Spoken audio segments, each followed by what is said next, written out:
नमस्कार दोस्तों, स्वागत है आप सभी का हमारे चैनल नीलकंठेश्वर महादेव चैनल पर। तो दोस्तों, अभी तक आप लोगों ने श्रवण किया रुद्र संहिता के चतुर्थ कुमार खंड का।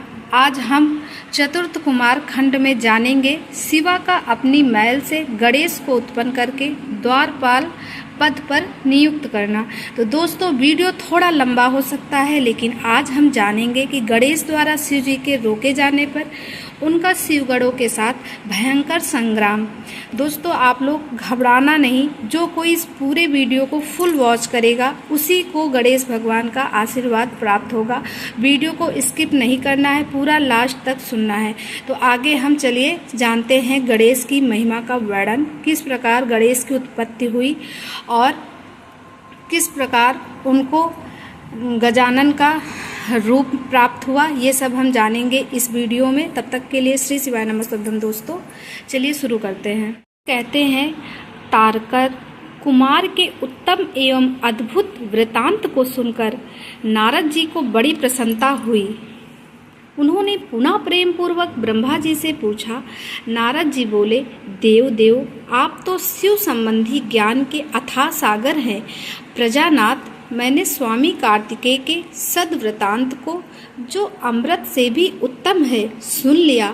अब गणेश का उत्तम चरित्र सुनना चाहता हूँ। आप उनका जन्म वृतांत तथा दिव्य चरित्र का वर्णन कीजिए, जो संपूर्ण मंगलों के लिए भी मंगल स्वरूप है। वर्णन कीजिए। सूत जी कहते हैं, महामुनि, नारद का ऐसा वचन सुनकर ब्रह्मा जी का मन हर्ष से गदगद हो गया। वे शिव जी का स्मरण करके बोले। ब्रह्मा जी ने कहा, नारद, पहले जो मैंने विधि पूर्वक गणेश की उत्पत्ति का वर्णन किया था कि शनि की दृष्टि पड़ने से गणेश का मस्तक कट गया था, तब उस पर पृथ्वी का मुख लगा दिया गया था, वह कल्पनातर की कथा है। अब श्वेत कल्प में घटित हुई गणेश की जन्म कथा का वर्णन करता हूँ, जिसमें कृपालु शंकर ने ही उनका मस्तक काट लिया था। मुने, इस विषय में तुम्हें संदेह नहीं करना चाहिए, क्योंकि भगवान शंभु कल्याणकारी सृष्टिकर्ता और सबके स्वामी हैं। वे ही सगुण और निगुण भी हैं। उन्हीं की लीला से सारे शिव की सृष्टि, रक्षा और विनाश होता है। मुनि श्रेष्ठ, अब प्रस्तुत विषय को आदर पूर्वक श्रवण करो। ब्रह्मा जी ऐसा कहते हैं अपने पुत्र नारद जी से। एक समय पार्वती जी की जया विजया नाम वाली सखियां उनके पास आकर विचार करने लगी। सखी सभी गण रुद्र के ही हैं। नंदी, भृंगी आदि जो हमारे हैं, वे भी शिव के ही आज्ञा पालन में तत्पर रहते हैं। जो असंख्य प्रथम गण हैं, उनमें भी हमारा कोई नहीं है। वे सभी शिव आज्ञा परायण होकर द्वार पर खड़े रहते हैं। यद्यपि वे सभी हमारे भी हैं, तथापि उनसे हमारा मन नहीं मिलता। अतः पाप रहित आपको भी हमारे लिए एक गढ़ की रचना करनी चाहिए। ब्रह्मा जी कहते हैं, मुने, जब सखियों ने पार्वती जी से ऐसा सुंदर वचन सुना कहा, तब उन्होंने उसे हितकारक माना और वैसा करने का विचार भी किया। तदनंतर किसी समय जब पार्वती जी स्नान कर रही थी, तब सदाशिव नंदी को डरा धमकाकर घर के भीतर चले आए। शंकर जी को आते देखकर स्नान करती हुई जगजननी पार्वती उठकर खड़ी हो गई।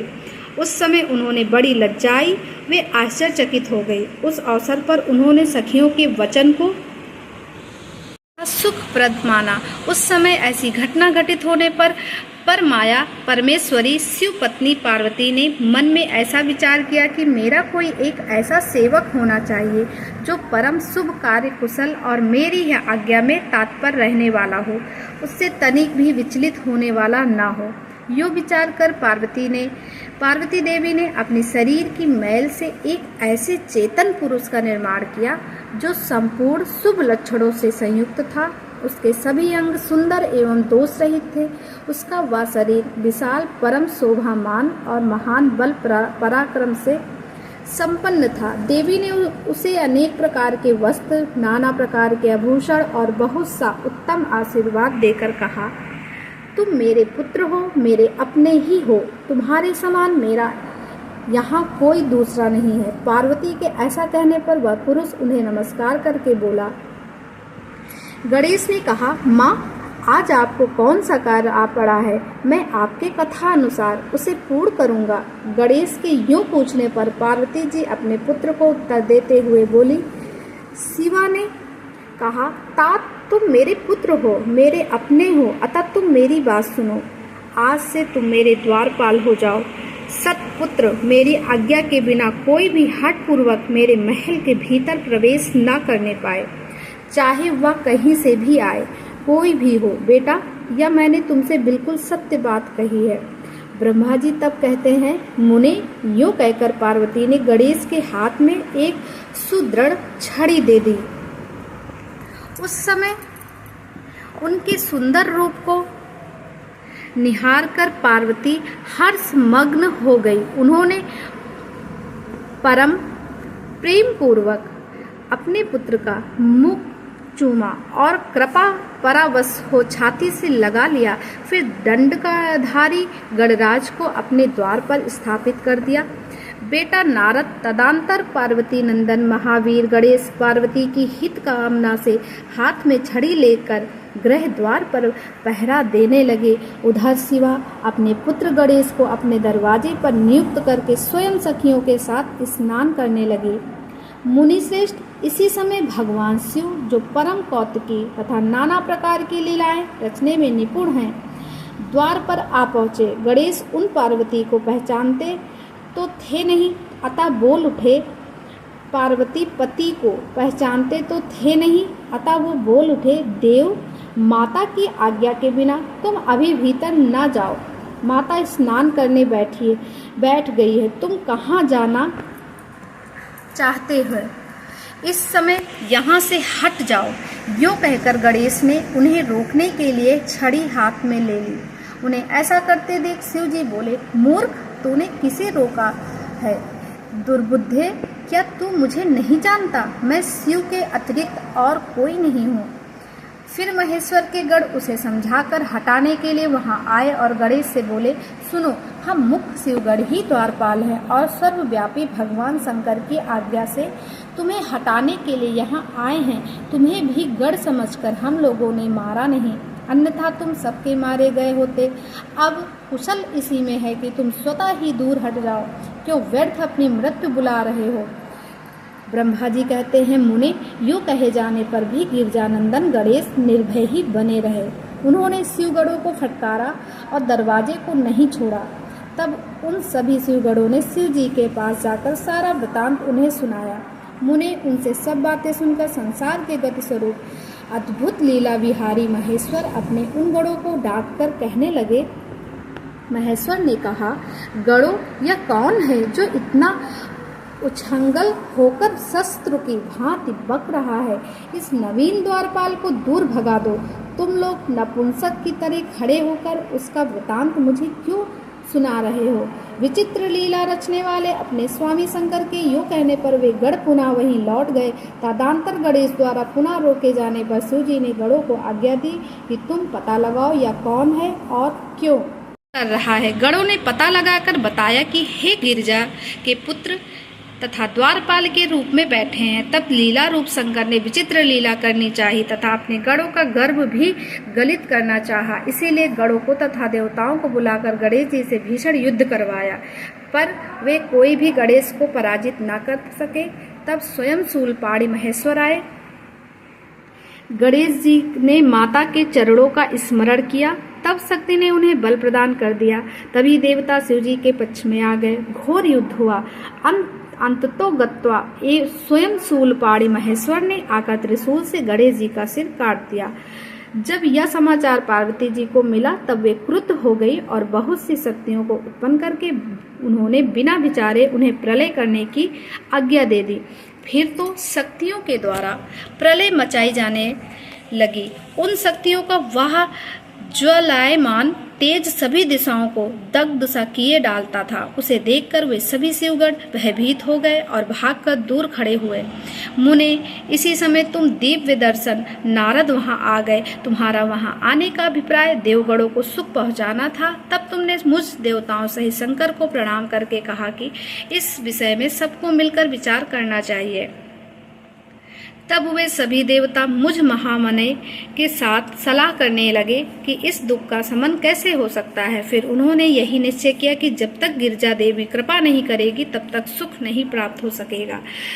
अब इस विषय में और विचार करना व्यर्थ है। ऐसी धारणा करके तुम्हारे सहित सभी देवता और ऋषि भगवती शिवा के निकट गए और क्रोध की शांति के लिए उन्हें प्रसन्न करने लगे।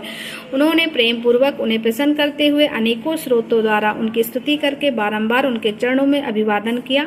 फिर देवगणों की आज्ञा से ऋषि बोले, देव ऋषि कहाँ जगदम्बे तुम्हें नमस्कार है, शिव पत्नी तुम्हें प्रणाम है, चंडिके तुम्हें हमारा अभिवादन प्राप्त हो, कल्याणी तुम्हें बारंबार प्रणाम है, अम्बे तुम ही आदि शक्ति हो, तुम ही सदा सारी सृष्टि की निर्माण कत्री, पालिका शक्ति और संहार करने वाली हो। देववर से तुम्हारे कोप से सारी त्रिलोकी की विकल हो रही है, अतः अब प्रसन्न हो जाओ और क्रोध को शांत करो। देवी हम लोग तुम्हारे चरणों में मस्तक झुकाते हैं।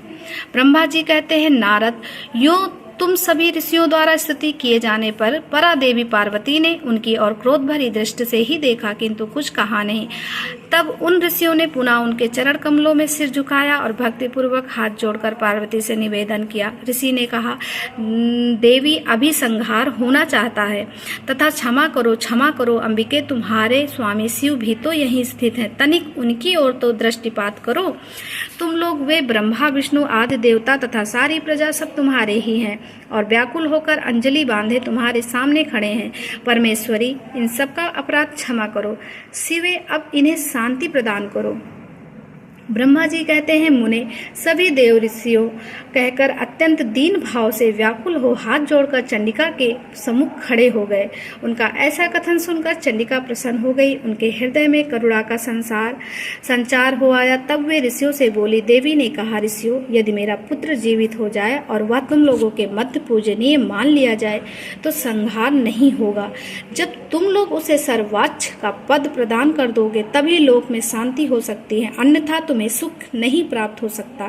ब्रह्मा जी कहते हैं, मुने पार्वती के यो कहने पर तुम सभी ऋषियों ने उन देवताओं के पास आकर सारा वृतांत कह सुनाया।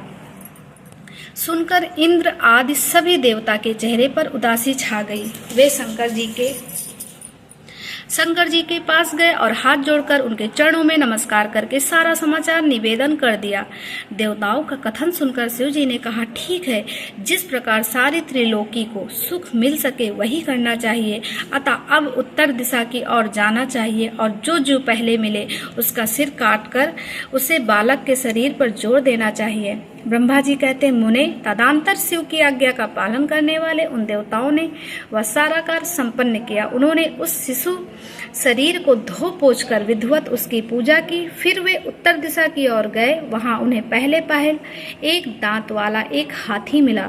उन्होंने उसका सिर लाकर उस शरीर पर जोड़ दिया। हाथी के उस सिर को संयुक्त कर देने के पश्चात सभी देवताओं ने भगवान शिव आदि को प्रणाम करके कहा कि हम लोगों ने अपना काम पूरा कर दिया, अब जो करना शेष है उसे आप लोग पूर्ण करें। ब्रह्मा जी कहते हैं, तब शिव आज्ञा पालन संबंधी देवताओं की बात सुनकर सभी देवों और पार्षदों को महान आनंद हुआ। तत्पश्चात ब्रह्मा विष्णु आदि सभी देवता अपने स्वामी निगुण स्वरूप भगवान शंकर को प्रणाम करके बोले, स्वामिनी आप महात्मा के जिस तेज से हम सभी उत्पन्न हुए हैं, आपका वही तेज वेद मंत्र के अभियोग से इस बालक में प्रवेश करे। इस प्रकार सभी देवताओं ने मिलकर वेद मंत्र द्वारा